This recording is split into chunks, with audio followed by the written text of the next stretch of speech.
आपको याद है बचपन में गर्मी की छुट्टियों में कैसे हम नाना नानी को घेर कर बैठ जाते थे। कहानी सुनाओ और बस वक्त कट जाता था। तो बचपन तो रहा नहीं, लेकिन गर्मी की छुट्टियां तो हैं। तो जब तक सब ठीक नहीं हो जाता, हमने फैसला किया है अब कोई नेगेटिव खबर हमारा चैनल आप तक नहीं पहुंचाएगा। अब हम बस आपको कहानियां सुनाएंगे। तो नमस्कार, एक बार फिर से स्वागत है आपका हमारे चैनल रेवोल्यूशन 36 की नई पेशकश कहानी सुनो पर। तो चलिए बिना किसी तकल्लुफ के शुरू करते हैं।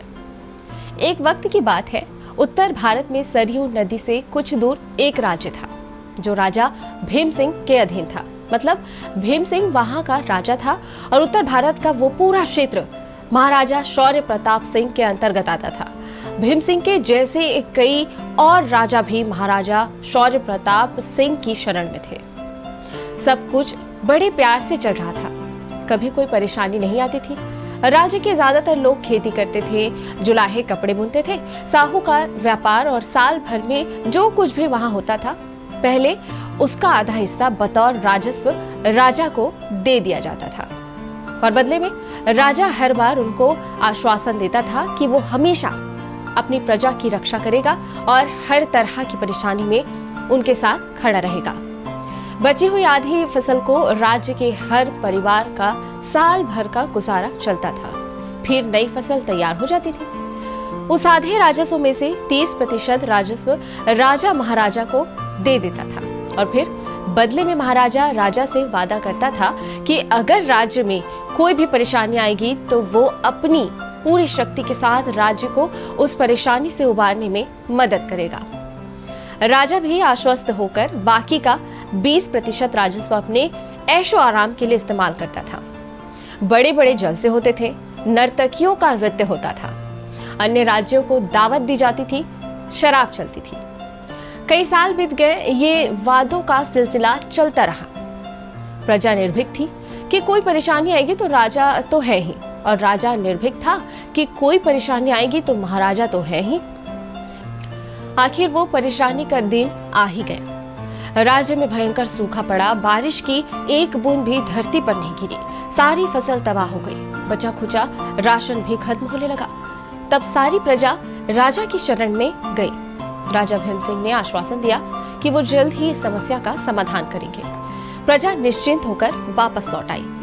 अगले ही दिन राजा भीम सिंह बहुत सारी पालकियां लेकर महाराजा शौर्य प्रताप सिंह के पास गया और राज्य की समस्या बताकर मदद करने का निवेदन किया। महाराजा ने मदद करने से साफ इनकार कर दिया और कहा, मेरी सेना इंद्रप्रस्थ पर चढ़ाई करने जा रही है, मैं सारा राशन तुम्हारे राज्य को दे दूंगा तो मेरी सेना लड़ेगी कैसे? युद्ध तो हम ऐसे ही हार जाएंगे, ये युद्ध हमारे लिए बहुत अहम है। भीम सिंह ये कहकर चंद चांदी के सिक्कों से भरी एक पोटली महाराजा शौर्य प्रताप ने राजा के हाथ में थमा दी और कहा, जाओ, इससे जो हो सकता है कर लो। जो आज्ञा महाराज कहकर राजा भीम सिंह अपनी खाली पालकियां लेकर अपने राज्य वापस लौट आया। जब वो लौटा तो उसने एक नजारा देखा कि राज्य की पूरी प्रजा, वृद्ध, जवान, औरतें, बच्चे, सब के सब महल के द्वार पर अपने राजा का और आने वाली मदद का बेसब्री से इंतजार कर रहे थे। राजा के आते ही सब राजा की जय जयकार करने लगे। राजा भीम सिंह की जय हो, राजा भीम सिंह की जय हो। राजा के पास शब्द नहीं थे, उसने बस हड़बड़ाकर कांपते स्वर में अपनी प्रजा से कहा, अभी हमारे लिए युद्ध आवश्यक है, हम तुम्हारी कोई मदद नहीं कर पाएंगे, तुम्हारे पास जो है उससे काम चलाओ। इससे पहले कि कोई कुछ कह पाता, महल के द्वार बंद करवा दिए गए। राज्य के लोग जब अपने अपने घरों से लौट रहे थे तो सबके जहन में एक सवाल था कि अब क्या होगा, हम कब तक बच पाएंगे? वापस जाकर सारे लोग एक जगह इकट्ठा होकर एक दूसरे की तरफ निराशा से देख रहे थे। औरतों की आंखों में आंसू थे, बच्चे अनजान थे कि किस बात का मातम पूरे राज्य पर बरपा है। तब एक वृद्ध ने वो बात कही जिससे उस राज्य का वर्तमान और भविष्य दोनों ही बदल कर रख दिया। कोई राजा तभी तक महान होता है जब तक प्रजा को उसकी जरूरत ना पड़े, और प्रजा तभी तक लाचार होती है जब तक उसको ये ना पता चल जाए कि उसकी मदद करने कोई राजा नहीं आने वाला है। तभी एक दूसरे बुजुर्ग ने कहा कि हम सरयू का पानी अपने राज्य में मोड़ेंगे। साहूकारों ने कहा कि जब तक फसल तैयार नहीं हो जाती सबके भोजन का प्रबंध हम कर लेंगे।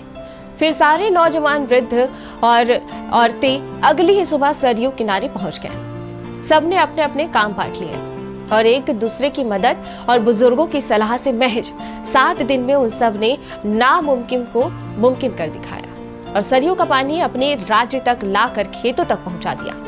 फिर कुछ ही दिनों में धान की बालियां खेतों में अंकुरित होकर बाहर आ गई और राज्य ने राहत की सांस ली। उस विषम परिस्थिति में राज्य के लोग बस एक छोटी सी बात समझ गए थे कि अगर कंधे से कंधे जुड़ जाएं तो उनको किसी राजा की, किसी महाराजा की कोई जरूरत नहीं है। वो सारे खुद ही हर समस्या के समाधान के लिए काफी है। तो इस कहानी से आपको क्या सीख मिलती है ये हमें कमेंट बॉक्स में जरूर बताइएगा।